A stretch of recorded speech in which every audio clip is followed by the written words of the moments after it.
Hey guys, it's Riley with Literary Cucina. Today I'm going to be making a vegan carrot soup using a cream substitute that's 14th century almond milk.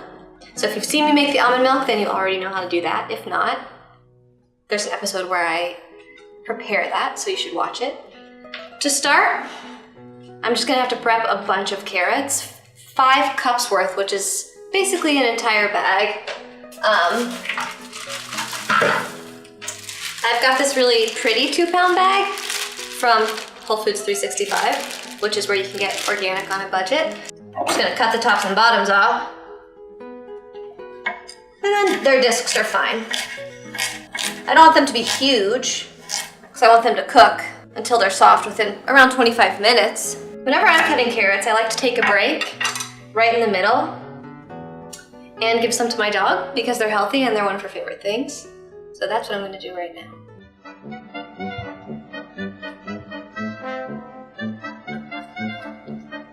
Free to spin? Free to sit? Okay. So now my carrots are cut. I've got 5 cups. The kind of mirepoix, the aromatic base of the soup, is just gonna be a single celery stick and then a fair amount of shallot. I think a medium-sized shallot. So I'm just gonna chop all that up, and when that's ready, all I need to do is crush 2 cloves of garlic and then the soup can cook. I'm gonna use shallot in my soup because I really like the sweetness of shallot, but you could use yellow onion or really kind of whatever your preference is. I just think it tastes really good with this.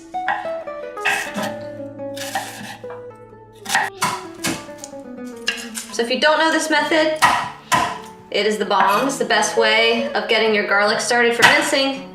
Laying your knife blade on top and just smashing your hand into it.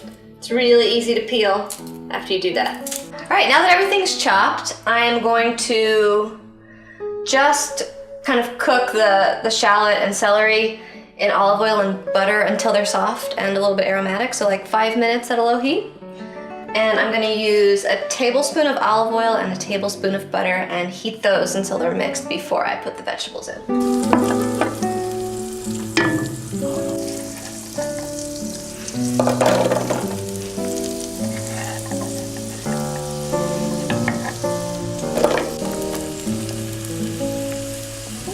You really don't want to stir that much when things are supposed to be getting aromatic. What you want is for them to be cooking against the bottom surface where the heat is. So I'm not gonna continuously move these around. I'm probably gonna stir them once or twice in the 4 minutes while they're getting soft.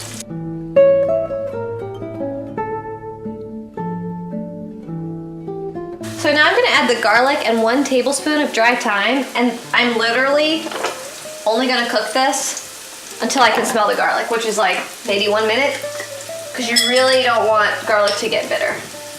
And that's already fragrant, so doesn't need any longer. I'm gonna add the 5 cups of carrots.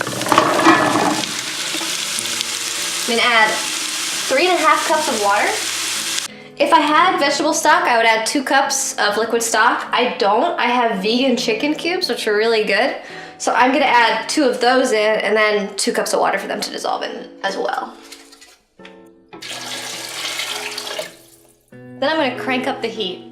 I wanna bring this to a boil as soon as it's boiling. Turn it down a little bit, but I want it at a pretty strong simmer for 25 minutes.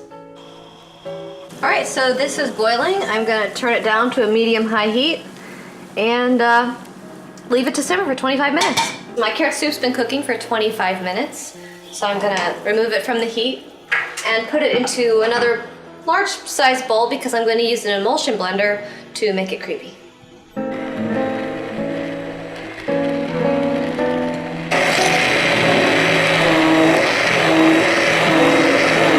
The last thing I'm gonna do is pour in this really nice, thick, rich almond milk that I made from a 14th century recipe.